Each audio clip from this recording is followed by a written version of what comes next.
Bem, dando sequência aqui ao tema, né, causa, desenvolvimento e consequência da dureza do coração de Faraó, nós vamos agora fazer uma abordagem ao desenvolvimento da dureza do coração de Faraó. O texto bíblico aborda sobre o endurecimento do coração de Faraó 18 vezes. 9 vezes é dito que Deus endureceu o coração de Faraó. Também 9 vezes o texto bíblico diz que Faraó endureceu o seu coração. Aí surge aquela pergunta: quem endureceu o coração de Faraó? Foi Deus ou o próprio Faraó? Então a gente observa que nas 5 primeiras vezes em que o coração de Faraó é endurecido, é dito que Faraó é quem endurece o seu próprio coração, dando assim início a um processo de endurecimento pela sua própria vontade. A partir da sexta praga, aí o texto bíblico diz que Deus endurece o coração de Faraó. Então a gente chega à conclusão que Deus fortaleceu ou aprofundou a escolha do próprio Faraó.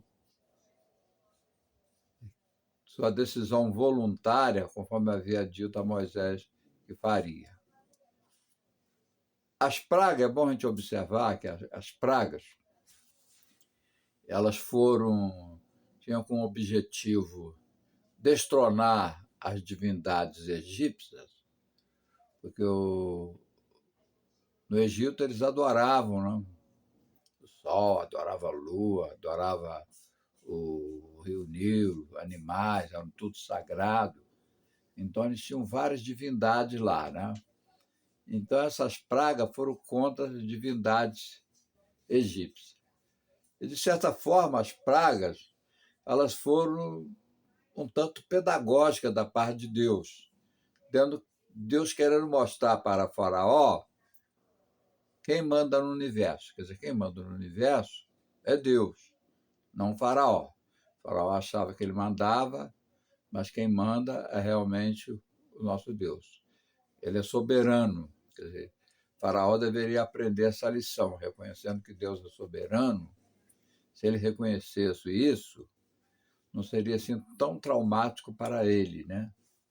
A gente observa que a Bíblia fala de outros monarcas que também não foram lá grandes coisas, mas que pelo menos foram sensíveis à voz de Deus em alguns momentos. Nós temos o exemplo de Nabucodonosor, quando ele mesmo fez um decreto, e ele diz assim: pareceu-me bem fazer conhecidos os sinais e maravilhas que Deus o Altíssimo tem feito para comigo. Daniel capítulo 4, versículo 1. O rei da Síria também, e o povo da Síria, creram em Deus, lá em Nínive, a capital da Síria, e Deus se arrependeu do mal que traria sobre eles, né? A gente conhece a passagem, Deus envia Jonas para destruir a cidade de Nínive. Os ninivitas eram extremamente cruéis, né? Então Deus falou que dentro de 40 dias a cidade seria subvertida. Esse termo subvertido é uma expressão tipo assim de ponta cabeça. A cidade, por exemplo, ela iria desaparecer. Inclusive, depois, mais tarde, ela foi destruída. Os críticos da Bíblia até taxavam a Bíblia de livro de conto de fada, porque a Bíblia falava da existência de Nínive, Babilônia, e até então não havia nenhuma evidência histórica. Depois, através das escavações, né? Então, hoje, tem muita prova da existência da cidade, através do desenterrado de vários caracteres, demonstrando para o povo a existência daquelas civilizações. Então, o faraó resistia, né? E no caso, por exemplo, o rei da Síria, ele se arrependeu, então Deus poupou aquela cidade foi destruída cerca de 200 anos mais tarde. Mas aquela geração, ela não experimentou a destruição porque os ninivitas se arrependeram, o rei também se arrependeu. Faraó, por exemplo, já o caso dele já era diferente, ele resistia. E cada resistência por parte de Faraó ia contribuindo para que seu coração se tornasse cada vez mais duro. O que a Bíblia diz? Lá em Hebreus, diz: se hoje ouvirdes a voz do Espírito Santo, não endureçais o vosso coração. É aquele ditado que a gente conhece, né? O mesmo sol que amolece a manteiga, ele endurece o barro. A diferença está no sol? Não. A diferença está nos materiais. Se a manteiga vai amolecer, se é barro, vai endurecer. Então, a palavra de Deus, que poderia amolecer o coração de Faraó se ele fosse receptivo para com a palavra, por outro lado, como ele rejeitava de contínuo a palavra de Deus, então o coração dele ia cada vez endurecendo mais, né? Me faz lembrar também o tempo de criança, aí tinha aquelas brigazinhas na rua, e em muitas ocasiões chegava alguém para separar a briga, não deixando a pessoa brigar, porque às vezes via que tinha um que queria apanhar, não, o mais fraco iria apanhar, mas eles ficavam insistindo. Aí falava assim, bem, já que vocês querem brigar, então vão brigar. E aí aquele mais fraco tomava uma costa, tomava uma sova, né? Então, o caso de Faraó, quer dizer, Deus insistindo com ele para que ele se demovesse daquela dureza de coração, mas ele não foi receptivo para com a palavra de Deus. Tá? E Paulo diz, né, em uma de suas epístolas, irritaremos o Senhor, somos mais fortes do que ele. Quer dizer, Faraó, ele desafiou a Deus. Deus manda Moisés dizer para o Faraó, falou assim, olha, deixa o meu filho primogênito sair para que me sirva, senão matarei teu primogênito. O Faraó se recusa, dizendo, quem é o Senhor? Não o conheço e não deixarei o povo sair. Nós vemos aí, quer dizer, um desafio de Faraó diante da ordem de Deus. E aí não ficou só isso. Ele pegou, deu ordem aos exatores. Exatores eram capatazes, né? Feitores que forçavam os escravos a trabalharem cada vez mais, a poder de chicote. Então, o que Faraó falou para os feitores, para esses exatores? Falou assim, olha, vocês sobrecarregam a carga do povo para que eles possam trabalhar mais e mais, para que eles não tenham tempo para se ocupar com mentira. Quer dizer, então, a verdade trazida por Moisés e Arão, Faraó quis transformar em mentira, quer dizer, falou que era em mentira. É o que Paulo diz, né? Pois mudar a verdade de Deus em mentira. Satanás ele faz isso, ele transforma a verdade em mentira e fica, às vezes, querendo transformar uma mentira em verdade, né?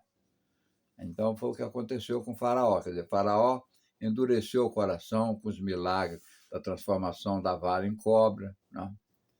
Também da água em sangue, da praga das rãs.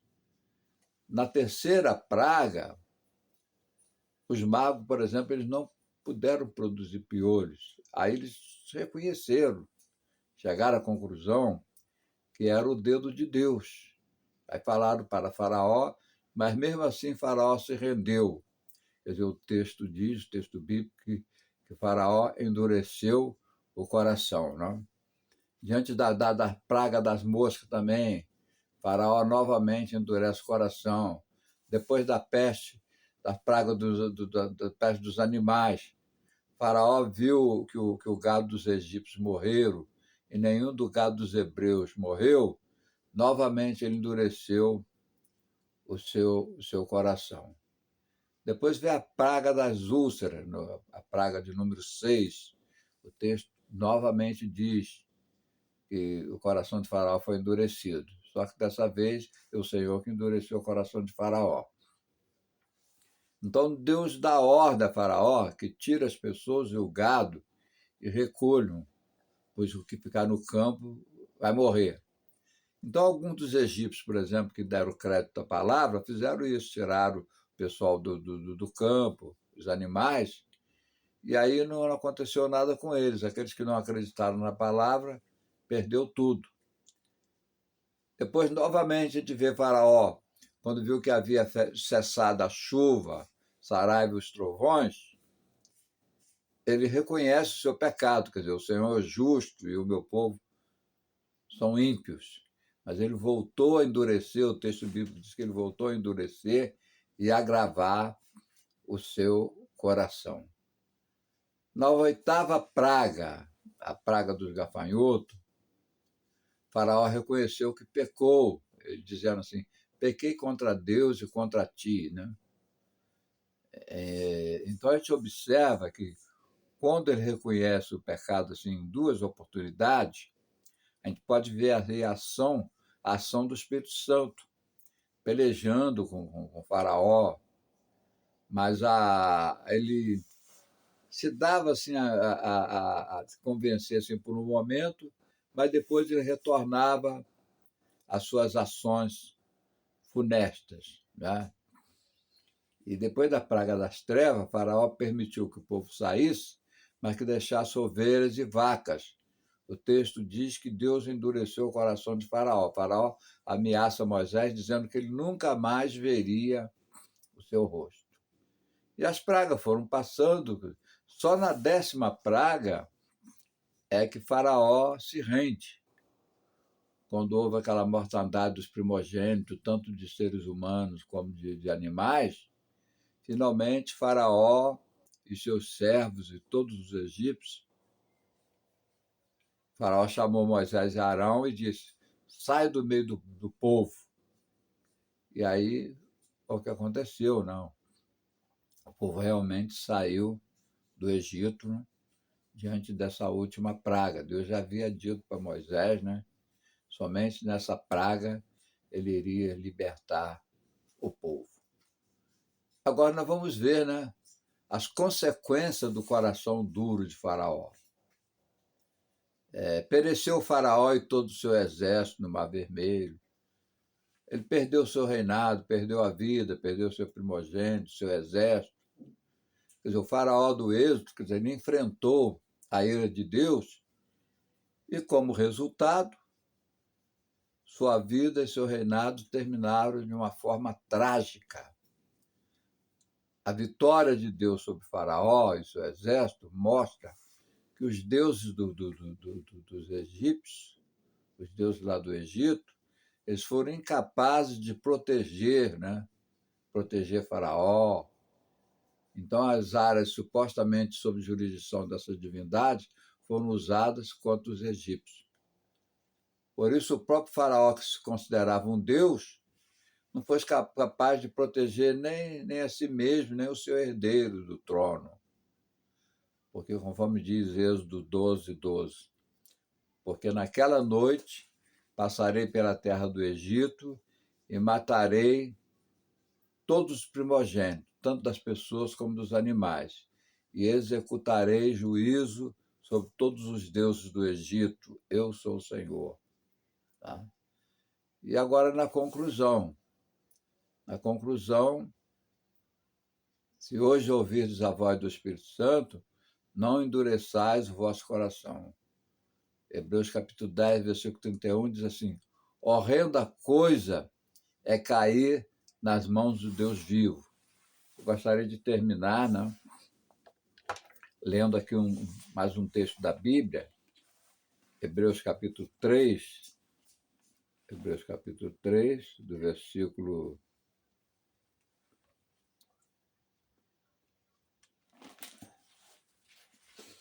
Epístola aos Hebreus, capítulo 3.